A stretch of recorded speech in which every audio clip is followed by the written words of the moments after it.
नमस्कार, आप देख रहे हैं धर्म, आपके साथ हूं मैं नेहा। दूर से ही अगर भगवान अपने भक्तों का स्वागत करते हुए दिख जाएं, तो जाहिर सी बात है कि उनके दर पर पहुंचकर एक बार शीश नवाने की लालसा हर भक्त के मन में जाग उठती है।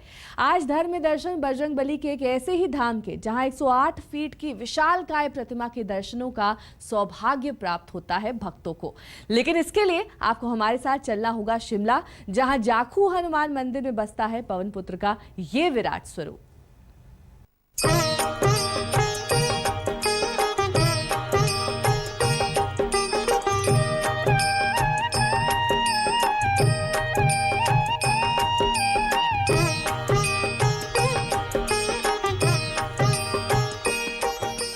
बेपनाह खूबसूरती और प्रकृति के आंचल में बसा शिमला, हरी भरी पहाड़ियां और खूबसूरत घाटियां, कभी बर्फ की चादर तो कभी खिली खिली धूप का आंचल। मौसम की साख मिचोली के बीच हरे भरे पेड़ों की ओर से झांकती पवन पुत्र की विशालकाय प्रतिमा यहाँ आने वाले लोगों को दूर से ही अपनी ओर आकर्षित करती है।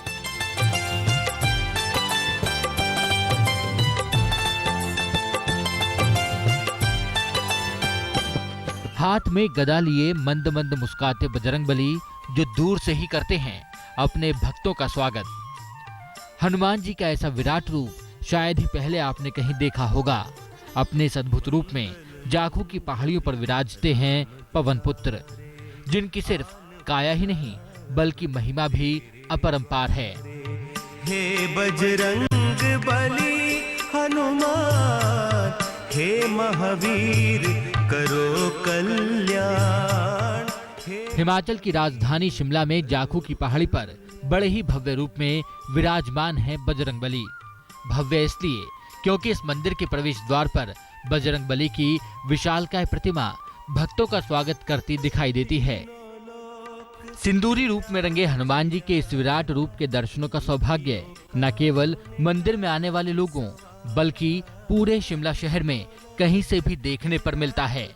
यूं तो जाखू मंदिर त्रेता युग का है और मूल प्रतिमा मंदिर के अंदर स्थापित है, लेकिन मंदिर के बाहरी परिसर में मौजूद इस विशाल प्रतिमा के दर्शन कीजिए, जिसकी ऊंचाई 108 फीट है और जिसकी स्थापना 2010 में की गई है। करीब 2 करोड़ की लागत से बनी ये प्रतिमा मीलों दूर से भी भक्तों को दर्शन देती है।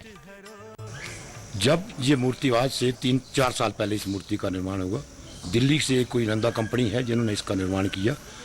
108 फीट इसकी लंबाई है। जो पहले जो इस यहाँ पर जो मान्यता, जो इस अंदर प्राचीन मूर्ति की मान्यता है वो तो है ही है, लेकिन इस मूर्ति को, भव्य मूर्ति को, जो एशिया के में लगभग ऊंचे स्थान में सबसे ऊंची मूर्ति है, इसको देखने के लिए श्रद्धालु लोग जो हैं बड़े ही श्रद्धा और भाव से आते हैं।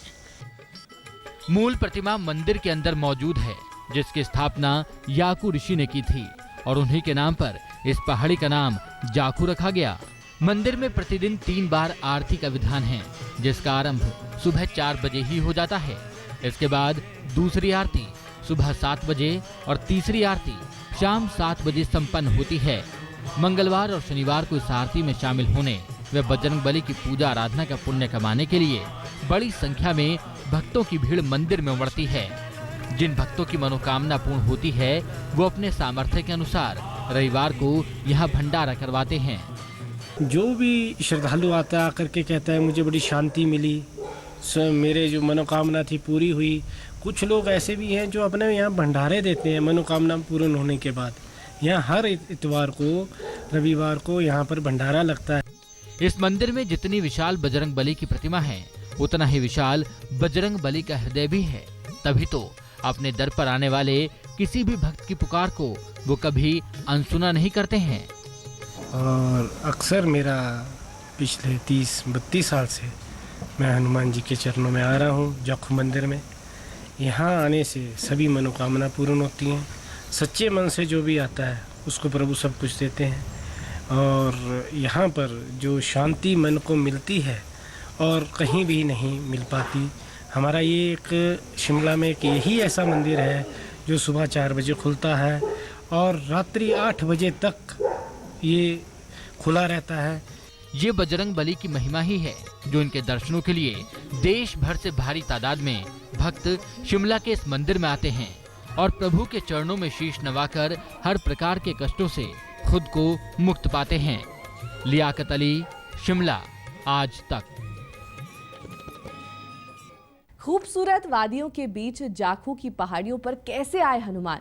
किसने की इस मंदिर की स्थापना? कैसे जाखू पड़ा इस पहाड़ी का नाम? और क्या है इस मंदिर के बनने की पूरी कहानी? चलिए जानते हैं।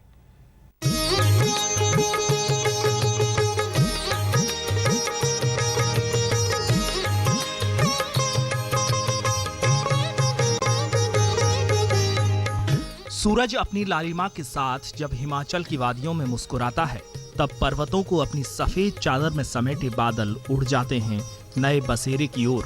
ऐसा लगता है जैसे बादल रास्ता दे रहे हों, सूरज की किरणों को दिखा रहे हों भक्तों को वो राह जहां सूरज को अपने मुंह में निगल लेने वाले हनुमान के चरण पड़े थे।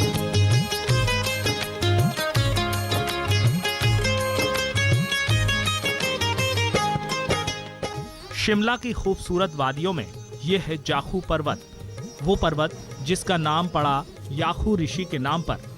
पौराणिक कथा के अनुसार श्री राम और रावण के युद्ध में जब लक्ष्मण घायल हो गए थे, तब उन्हें बचाने के लिए वैद्य ने संजीवनी बूटी लाने के लिए कहा। ऐसे में राम ने बूटी लाने की जिम्मेदारी पवन पुत्र हनुमान को सौंपी। हनुमान जी हिमालय की ओर उड़े। रास्ते में उन्होंने नीचे पहाड़ी पर याकू नामक ऋषि को देखा तो वे पहाड़ी पर नीचे उतरे। हनुमान ने ऋषि को नमन कर संजीवनी बूटी के बारे में विस्तृत जानकारी प्राप्त की और ऋषि को वचन दिया कि संजीवनी लेकर आते समय ऋषि के आश्रम पर जरूर आएंगे। हनुमान ने रास्ते में कालनेमी नामक राक्षस द्वारा रास्ता रोकने पर युद्ध करके उससे परास्त किया। इस दौड़ धूप और समय की कमी के कारण हनुमान ऋषि के आश्रम नहीं जा सके। हनुमान याकू ऋषि को नाराज नहीं करना चाहते थे, इसी कारण अचानक प्रकट होकर और अपना विग्रह बनाकर गायब हो गए।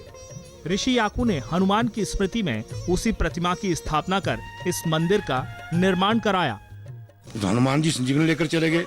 ऋषि जी प्रतीक्षा कर रहे थे कि हनुमान जी वापस से इस मार्ग से आएंगे। समय और प्रतीक्षारत ऋषि जी को हनुमान जी ने मूर्ति रूप में दर्शन दिए। वो मूर्ति आज भी मंदिर के बीच में विद्यमान है। स्वयं वो मूर्ति है, पत्थर के मनोरमा रूप में है। जो भी भगत सच्चे मन से उस भगवान जी हनुमान जी की प्रार्थना और तपस्या करता है, उसको हनुमान जी मनोकामना पूरी करते हैं, ऐसी इसकी मान्यता है। जिस समय हनुमान पहाड़ी पर उतरे तो पहाड़ी उनका भार सहन न कर सकी और पहाड़ी जमीन में धंस गई। मूल पहाड़ी आधी से ज्यादा धरती में समा गई।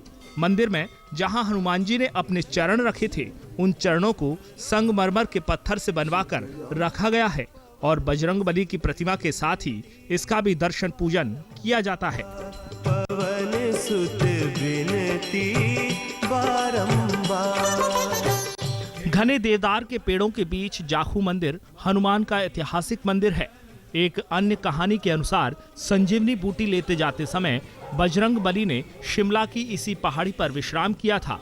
थोड़ी देर विश्राम करने के बाद हनुमान अपने साथियों को यहीं पर छोड़कर अकेले ही संजीवनी बूटी लाने के लिए निकल पड़े थे। ऐसा माना जाता है कि उनके वानर साथियों ने ये समझकर कि बजरंगबली उनसे नाराज होकर अकेले ही गए हैं, उनका यहीं पहाड़ी पर लौटने का इंतजार करते रहे। इसलिए आज यहाँ भी बड़ी संख्या में वानर पाए जाते हैं। लियाकत अली, शिमला, आज तक। गुलाब का एक फूल दिखा सकता है चमत्कार, आपकी मनोकामनाओं को दिला सकता है बजरंगबली का आशीर्वाद। आपको लिए चलते हैं जबलपुर, जहां गुलाब का फूल और पीले कपड़े में बंधा नारियल चढ़ाने भर से बजरंगबली दे देते हैं जल्द विवाह का वरदान।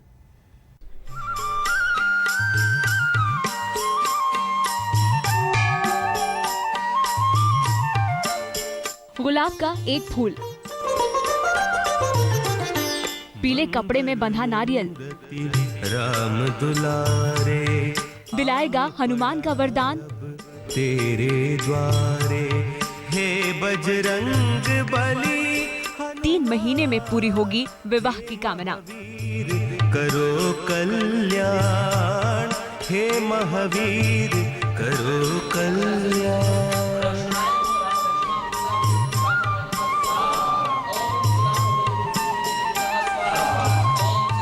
अटूट विश्वास की मूर्ति है मंगल मूर्ति, जन जन के कष्ट हरते हैं दुख भंजन। अनंत आस्था से श्रद्धालु करते हैं अंजनी नंदन से विनती। यहाँ पवन पुत्र सुनते हैं अपने भक्तों की पुकार, पावन दरबार में उमड़ता है भक्ति का संसार। यहाँ हनुमान करते हैं सबका कल्याण। हे जगवंदन केसरी नंदन। देखने में तो महावीर की ये मूर्ति सामान्य सी लगती है, लेकिन इसके चमत्कार की कहानी दूर दूर तक फैली है। खास तौर पर इनके पूजा करने का तरीका सबसे अनोखा है। कहते हैं कि बस एक गुलाब का फूल अगर बजरंग बली को चढ़ा दिया जाए तो मन्नत पूरी होते देर नहीं लगती। आन पड़ा अब तेरे द्वारे, हे बजरंग बली हनुमान, हे महावीर करो कल्याण, हे महावीर। गुलाब से प्रसन्न होते हैं बजरंग बली।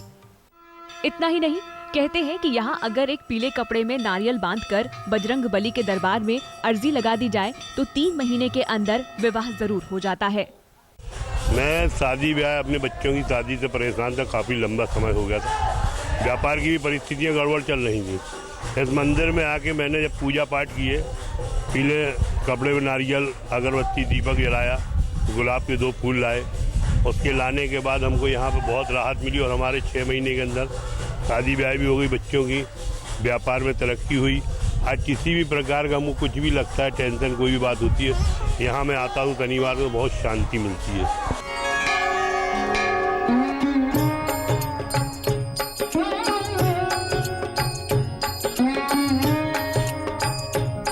मध्य प्रदेश के जबलपुर शहर से करीब 20 किलोमीटर दूर आगासौद गांव में विराजते हैं शादी वाले हनुमान।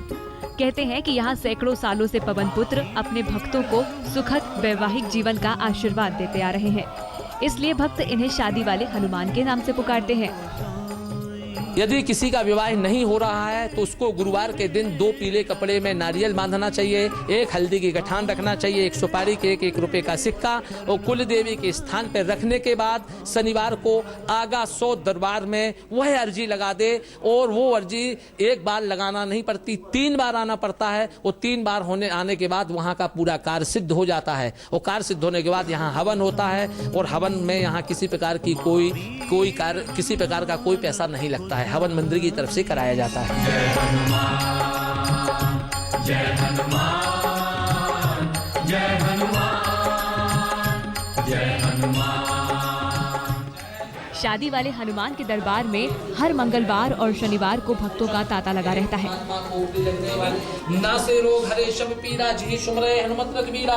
खास तौर पर जिनकी मनोकामनाएं पूरी होती हैं, वो हवन कर श्रद्धा अर्पित करना नहीं भूलते। जबलपुर से धीरज शाह के साथ आज तक ब्यूरो।